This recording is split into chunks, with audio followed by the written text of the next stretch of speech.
It's our perception.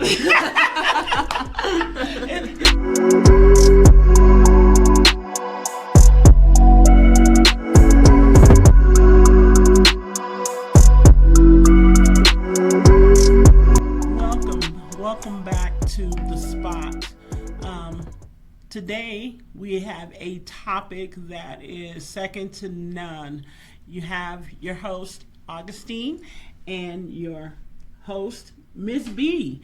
So today we're going to talk about some things that I think is really important, and I think that Miss B can also attest to the importance of understanding relationship.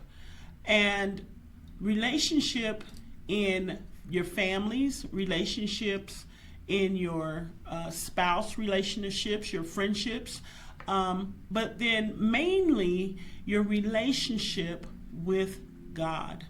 Now, this is not, and I repeat, this is not a Bible study, although we could go there. We have some Bible scholars here. She is a Bible scholar. She just doesn't know it yet. But we are just going to have sisters talking about the difference between relationship and the difference between having a relationship with God. Religion is something totally different, and we're going to touch on that today. If you have something that you might want to jot down and ask, and we can follow up on those questions, be sure to either like, subscribe to The Spot, or share. And we can get those topics talked about, and we can talk about some of the things that may come up in your relationship. But go ahead, Miss B, you can say something on that subject. Well, we were going to focus on relationships with God and the difference between that and your religion. And I think they're just a totally separate thing. I think that you can have a religion, but it's not your relationship with God. Okay. I thought about this subject all last week. And I do go to a building, I go to a church, and I love the church that I go to. I love the people. But it's not a church of doctrine. You know, a lot of religions have a doctrine. They have a black book, they have a blue book, they have a this book and that book. But where I attend, it's that one book, that the Bible, that we get our information, our process, our understanding and wisdom from. Experience comes through that, and it has taught me how to have effective relationships. So I want to talk a little bit about, before we get into the relationship with God, just natural relationships. I've been in a couple of relationships, and I've also been in a couple of marriages. And what I found in those relationships, in each one, there were some things missing. Okay, there's attributes in God, having a relationship with God, but then there's also attributes in having natural relationships. Would you agree? Yeah. Okay. So what, for me, I know that one of the things that I totally feel in an effective relationship is honesty. If you cannot be honest in the relationship that we're having, there's no relationship. Would you agree with that? Yeah. But then there are people that have relationships and they're not honest. So they say, oh, my relationship sucks. Well, your relationship probably sucks because you haven't set some boundaries in that relationship of what you want out of that relationship. Honesty is one of mine. What's one of yours? Well, to me, I think one of the biggest problems with relationships when they're not effective is going in, you're portraying yourself different than who you really are. Right. And that doesn't have to be both-sided, because if one side presents a certain way, and you think that's the person that you're entering that relationship with, and you find out later it's a totally different person, kind of hard to have a relationship with a different person. Yeah, but you do notice that, though. In some relationships, people will put as they think their best foot forward. You know, I want you to see that I'm a great cook. I want you to see that I like sports. I love the Lord. You know, people are real quick to say, oh, I love Jesus. And they think that, you know, but eventually we can tell by your attributes, your behavior, that do you really love Jesus? Or do you really like to cook? Do you really like to clean? Are you know, one of the big ones in some of the relationships, oh, I am a communicator, honey. I am a communicator. If you can't communicate, I can't be in a relationship with you. And then the first time you have an argument, they go in the room and shut the door. Yeah. Yep. So, are you really a great communicator? Don't think so. They don't like confrontation. Right. Oh, I don't do drama, honey. We're real good about saying, I don't do drama. But these are things that I had to learn over the years. Okay, in my natural relationships. I remember when I was, and I don't want to do this week, but I do like to use my experiences in these topics because they're experiences. I got married at 18 years old. I didn't know that, Joker. Oh. I was 19. You were 19? Yep. First time. Yeah. Girl, I didn't even know how to blow my nose good. But I was married to a man at 18 years old. I had no clue about his family. I had no clue about his religious background. And somebody on the air would say, well, why did you get married? Why did you get married not knowing? Well, come on, why does a lot of people get married at 18, 19? I can tell you a couple of reasons, but I wasn't pregnant. That's for sure. Yeah. You know, but I wanted to be out of my situation that I was in, and I thought this guy loved me. I thought this guy wanted to have a family and all of this craziness, you know, and didn't have a clue that I probably needed to know what was some of his basic moral ethics in life. Do you like to work? Does your family like to spend time together? Yeah. Do you like to clean your house? You know, those, you know, people go, oh, that's not a big deal. But it is. Yeah. Well, and if we bring up religion with relationships, I had a good relationship with my family. It wasn't that I was trying to get out of any situation that way. It was that assumption that we both had the same religion, but we didn't have the same relationship with that religion. That's awesome. Yeah. So let's talk about that. What does a relationship look like with God? What does that look like? Well, I think, at 18 or 19, I can't say that I totally knew who I thought God was. I knew who my parents told me, how they lived, how I wanted my life to look, and how I wanted that relationship to look like. But it was very much a sheep mentality. You go with the flow, and what worked for them will work for me. That's not how life works, though. Right. So you're saying that your mom, dad took you to church, and you followed along with everything that they taught you and told you. My testimony was their testimony. And my testimony was my mom's testimony. I went religiously to church. And that's the thing, people. I think that religiously going to church does not give you a relationship with God. No. At all.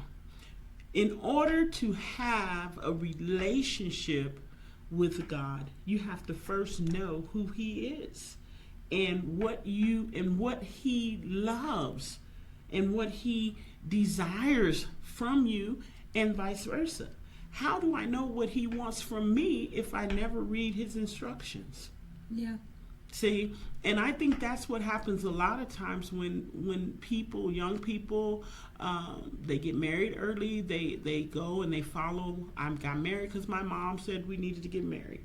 I got married in the church. I got married, in white.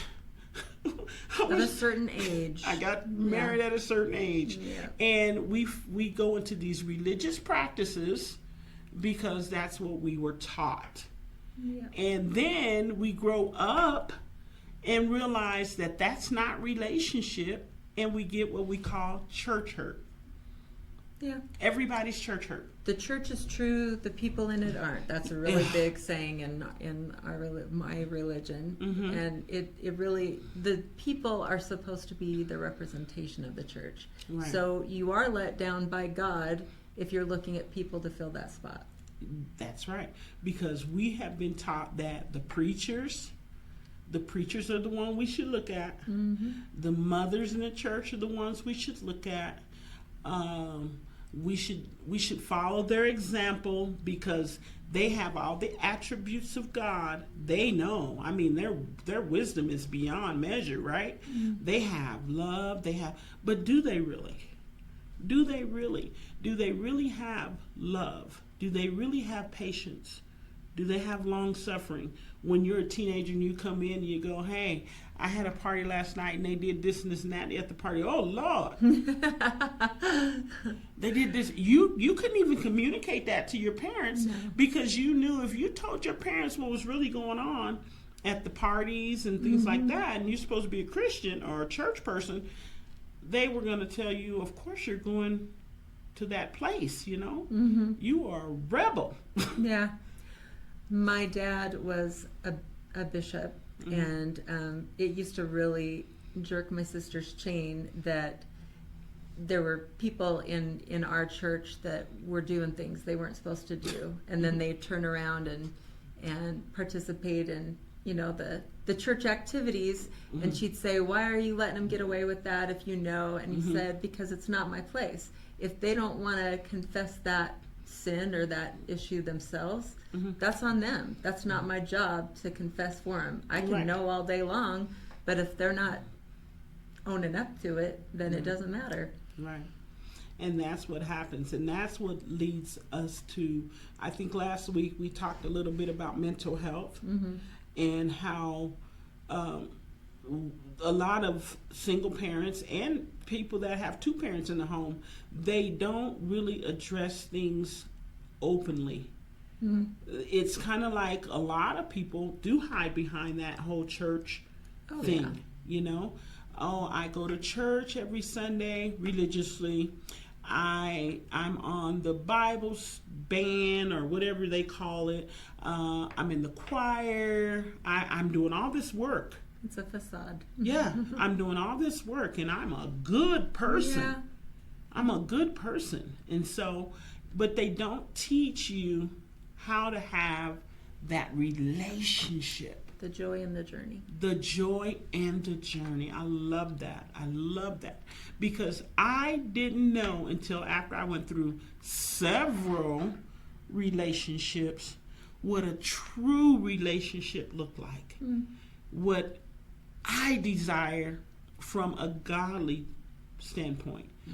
I wanted to mirror him.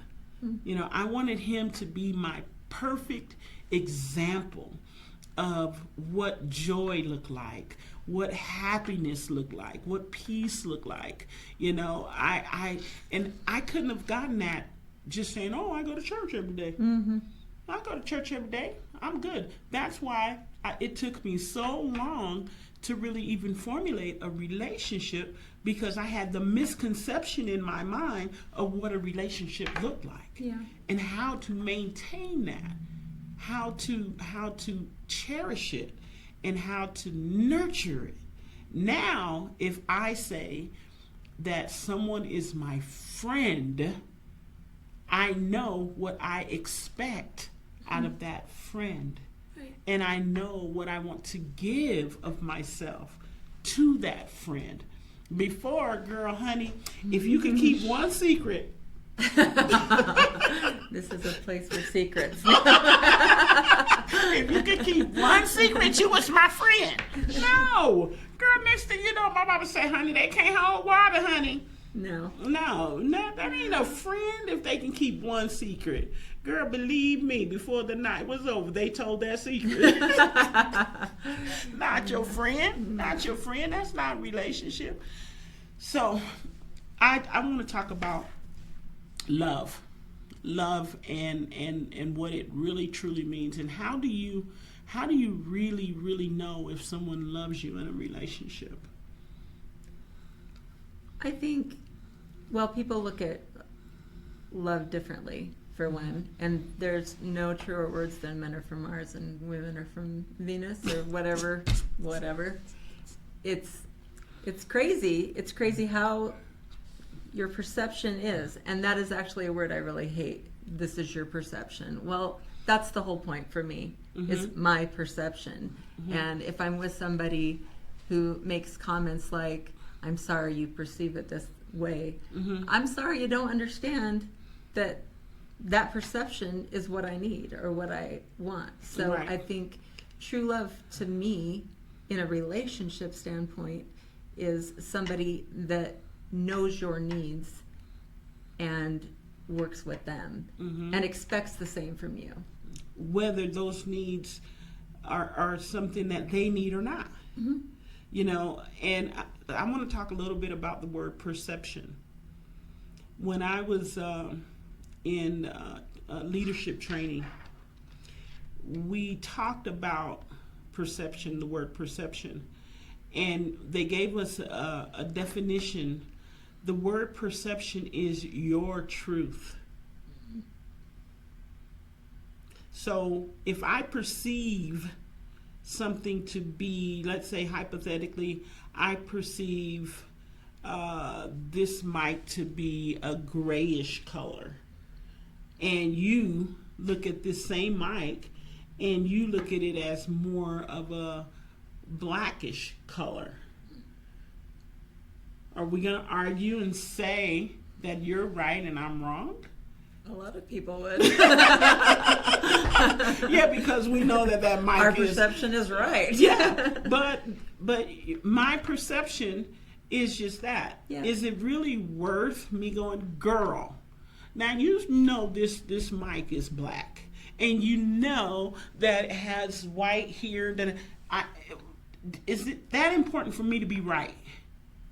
To some people, every point is important. Exactly. So in a relationship, do you think that we were right in our relationship with God with some of the things we did and how we perceived them? I mean, we're talking now, but we weren't. We all were sinners. We all have done wrong. We all have come short. And if God or the Father was to look at us and perceive who we really are, we are nothing but filthy rags. But we're not going to go into the preaching, girl. Okay. You almost got me going. But I perceive things, and I know that if that's how you feel, I can respect it. I don't have to believe it. Well, I think respect is the missing word for most relationships. Okay. I think respect is a big word, because some people don't respect the other person's perception, their ideas, anything about them. We're not thinkers, and we're not gonna, I promise you guys, we're not gonna do the whole men bashing, because this is sisters talking, but it's our perception. It's our perception. assumption that men don't think like women. They don't. No. I mean, you know, someone was telling me the other day, well, it's really Eve's fault that, you know, the world started to sin. And then there's other people go, no, you know, but God had given man charge. He told him what to do. God knew men wouldn't take the initiative. Ooh. God knows a lot, doesn't he? Yes, he does. He knew men were going to go blame the woman, and the women were going to blame So the we might man. as well have taken the first bite anyways. Oh, man. Well, okay. Okay, we'll go with that. And so, attributes of God. In order for us to have, and you guys, like I said earlier, make sure that if you you can, what is it called? Subscribe. They gotta say subscribe and share with a friend. I'm so glad that we can just do how we do here at the spot. You know, we don't have to have everything perfect or say things perfectly. This is just a platform where we can talk about Have a conversation about some issues. And I think that I'm so happy that I really established a relationship with God, because I wouldn't be the person I am today if I didn't really let him enter in and we become one. And I think that's what's missing in a lot of relationships, is that people are afraid to really say that they're lacking in any areas of life. Right. You know, I'm lacking. So if I'm lacking in this area, I'm going to say I'm lacking. I'm like, someone says, well, you know, I don't really like to text. Some people don't like to text. And then you're just getting to know them, and they don't like to text, or they don't like to talk on the phone, or whatever it is, that, because communication is important. Right. But if I don't ever tell the person that I'm in a relationship with that, you know, texting is not my stronger suit, and then I don't text, and they go, why haven't you text me back? You know, or why aren't you responding? And it's like, well, I really don't like to text. It's not about you. Oh, but it must be something about me. Yeah. And then they go all down, you know. Yeah. No. So I'm gonna let you talk. I'm gonna be quiet for a minute. Well, where are we going with this? Go anywhere you want. This is all about sisters talking. Well, you talked about your relationship with God and letting him in. I am grateful with age to be able to realize that your relationship with God can change. Yes. If my relationship with God was the same that it was when I was 19 years old, it'd be a pretty dark place. Yes. So it's good to be able to see growth, and I think that's the same with any relationship. When you can't change with your partner or with your friends or with your family, you're stuck. Right. Do you think a lot of it is fear? Fear of growing? Fear of the unknown? That, yeah, for sure, but also stubbornness of, you know, your own mind or your own way in the world. When you're used to doing things a certain way, you want to continue to do them that way. If it's not broke, don't fix it. Yeah, and I think that's what happens to religious people. Yeah. They practice, they go to church, they go home, they do the same thing over, they go to work, they raise the kids, they go to church, they say they're God-fearing, they say that they don't open the book, they don't open the manual, they don't change their ways, they still drink dark coffee, some people like sugar, and you know, Yeah. and they don't change. Yep. And change and growing is what helps your relationship grow and helps your relationship be stronger. Well, and if you're always following that formula, you believe that everything's going to be okay. And that's a big problem with religion. I've done my check mark of the list, and now God's going to take care of me. Well, that's not how it works. No, not at all. Trials and tribulations come to make us strong. Trials and tribulations have to come. I mean, how do we know how to get through anything if we've never had a bump? if we've never had a scratch, if we've always just had everything just nice, and that's just not realistic. No. You know, and I think that was one of my issues too in one of my relationships. I just thought everything was going to be perfect. I thought everything was going to be perfect. You know, I had the money, I had the place to live, I had the cars, I had the job, you know, had everything I thought I needed.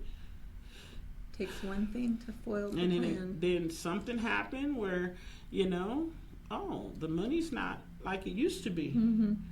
And I believe that God is saying, are you going to still love me, when you don't have the money, or when you don't have everything the way you think it's supposed to be? In relationships, are you going to love that person when they lose their job, or if they lose a foot, or if they lose an eye, or if their front teeth are knocked out? Oh, watch us talking. That's okay, girl. It's okay. You know, and I think that's what happens when it's paradise. We don't want paradise to be messed up. And that's where in religion, I think a lot of people, they don't teach about the hard times. They don't teach about, you know, it's not going to be easy. You know, you're going to be talked about. You're going to be lied on, the change, all of that. We don't teach that. We just think, oh, you're going to be fine. Well, with our religion, a lot of the time, it came down to if you live a certain way, none of the bad will happen, kind of thing. Or people talk like, oh, you know, that's happening to you. What are you doing wrong in your life? Because it's not happening to me. I knew a gal that just seemed to have everything. You know, it was like 20 years ago or so. And it seemed like she never had anything ever happen bad in her life. Everything was going good. And you always make those comparisons, which is not a good place to put yourself in. But also later, when bad times hit for her, she really didn't know how to cope. Right. Life skills. It's not always religion. Sometimes it's just knowing life's going to be life sometimes. Yeah. Got to be prepared for the good, the bad, and the ugly.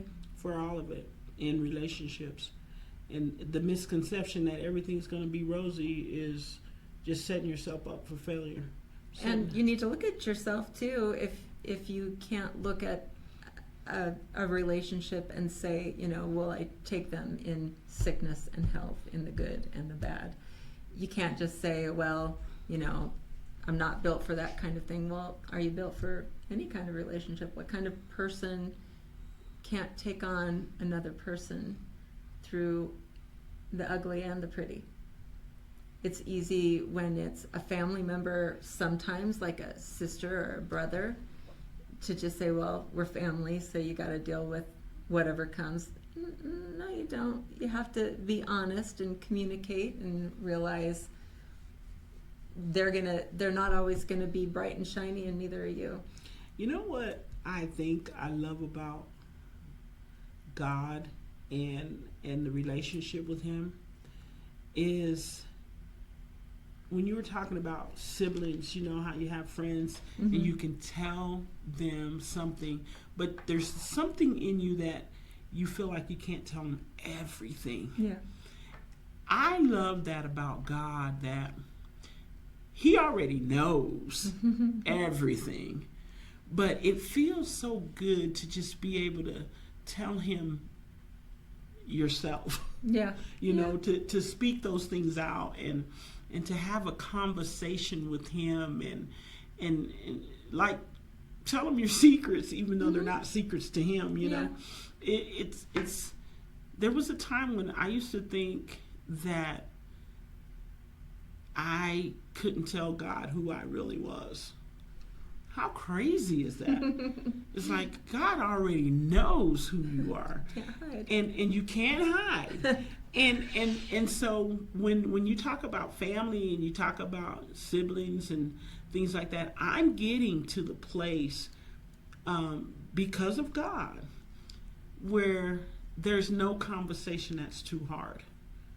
Even though it's uncomfortable. It's uncomfortable because we're not used to it, Right. you know, and we don't do it a lot because you don't want your siblings and your friends to see that you're weak, or you don't want them to see that you're, you know, in this area you can't handle this or that. And so I'm learning, even with God and Him, the way He's teaching me is to be more transparent with everything, even the ugly stuff, the stuff that's not so nice. I find that it's real hard to tell somebody something that's bothering me, and well, that's your problem. It's not bothering me. Well, I think that's not a good relationship. Right. When you can't express how you're feeling in a relationship, because that just stays stagnant, and then that relationship doesn't grow. Yeah, I think that's the hard part too, when you come to a conclusion. They aren't always meant to be forever. So what do you think? Do you think that, like, if you think a relationship is going to grow and it doesn't, is there a time limit? Is there a time when you say, I'm done? I think it depends on the relationship. With a spouse or a significant other, you can definitely hold on too long. And I have, and I did. And it can get to the point where it affects other people. It's not just about two people, it's about all the people around. When it comes to children, that's a hard one. I have all of my personal physical children in my life, but I have some stepchildren that aren't. And, you have to get to a place where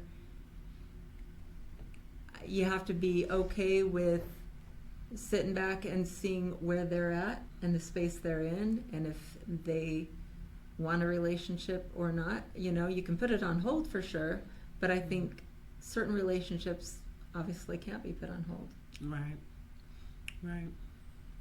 I think that sometimes, we grew up in, like, when we talk about church, that if you weren't being fed at a particular church, or if say you started to grow and there was no more growth in that church, you kind of felt guilted into staying. Yeah. You felt like, oh, you can't be a church hopper, or you can't do this and you can't do that, that whole guilt thing.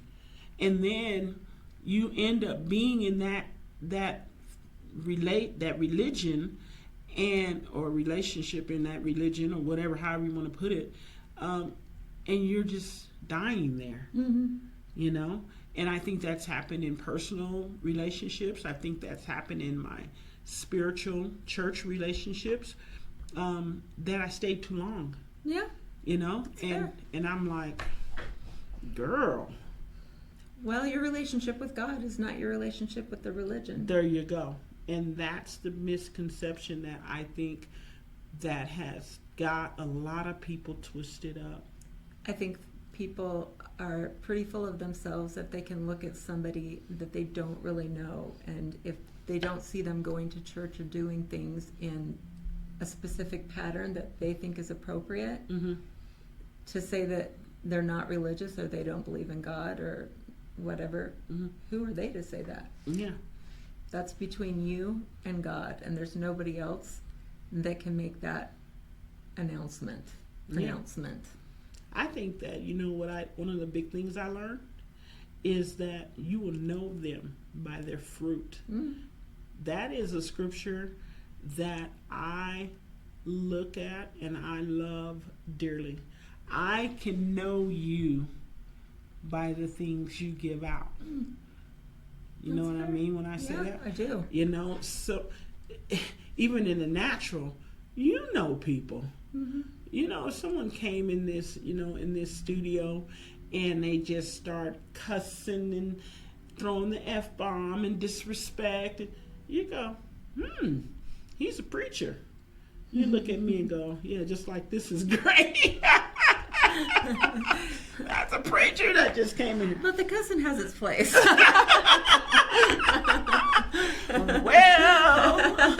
I don't know about who decided the F-bomb was the F-bomb, really?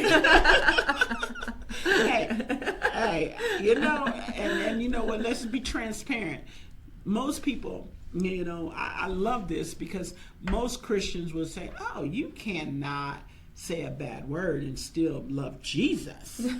Come on. Let's stop telling people that lie. Yeah. Because your conscience tells you, come on, you didn't have to use that word. You could have used another word, but ask for forgiveness, move on, apologize, and move on. Yeah.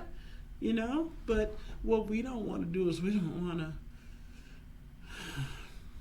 want to say we were wrong. Well, no. We were wrong. I was wrong about a lot of things. I was wrong.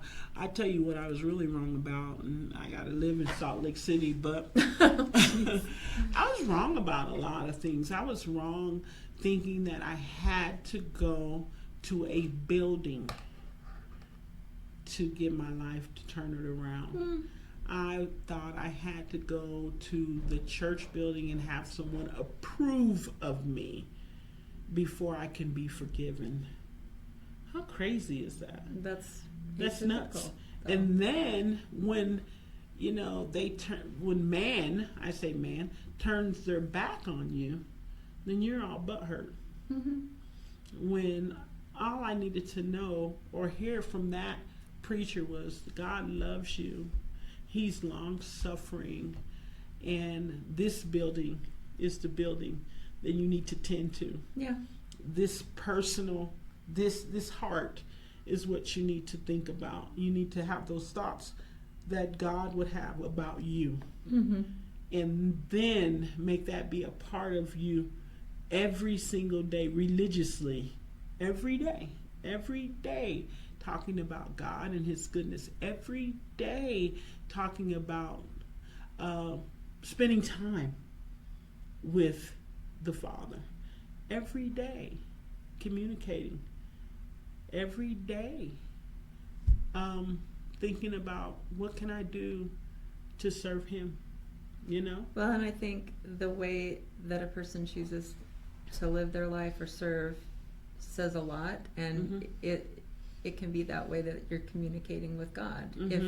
If you treat people like crap, then you have to realize that you're not conveying who most people perceive God to be.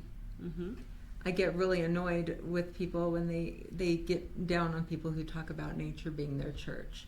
I love nature so much, and there's a saying that I live and breathe with, that it's into the mountain I go to lose my mind and find my soul. Oh.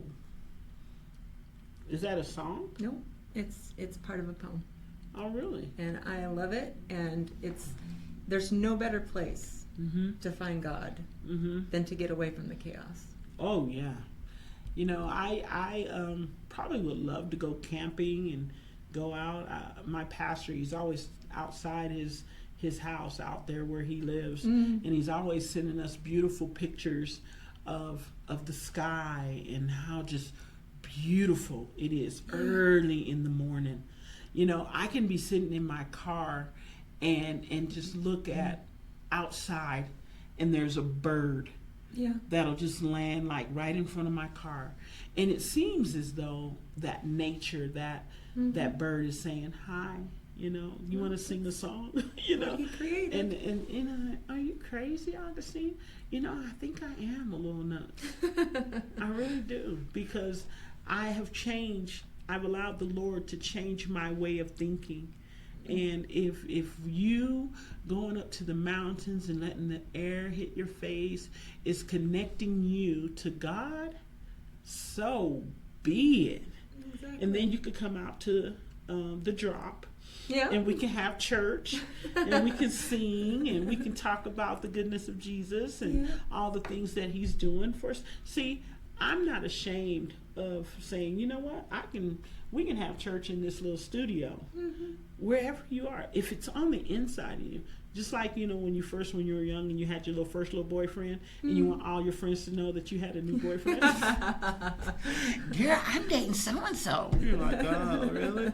You couldn't keep it to yourself, could you? No. And that's the way I think relationships should be. I think that when you have a true relationship, you can't hold it in. You know, when you love something, when it's a part of you, you can't hold back on it, you know? Like, this is my new friend. This is my friend. And I will say that. And I will say that to the whole wide world. Now, when you act up tomorrow, I'm an assumption. Nah, it's an assumption. That's your perception. Probably accurate, but I don't call people friend too often, and I think I've said that to you before. Yeah. But if you can sit back and say, man, I can deal with that lady and all of her, you know, you should like, oh Lord, then we can be all right. Yeah. I know that our time is wrapping up, and we're happy that you all joined us and just sit down and talk with us and have comments. If you have comments, we might read your comments and address them next week. We may not, I don't know. We're just going with the flow. We want for you to like, subscribe, and share. And we appreciate everything. We appreciate everything that you said today and what I said, and we like to hear from you. Feel free to contact us or to give us your comments anytime. Take care. We love you. We appreciate you. And until next time, peace.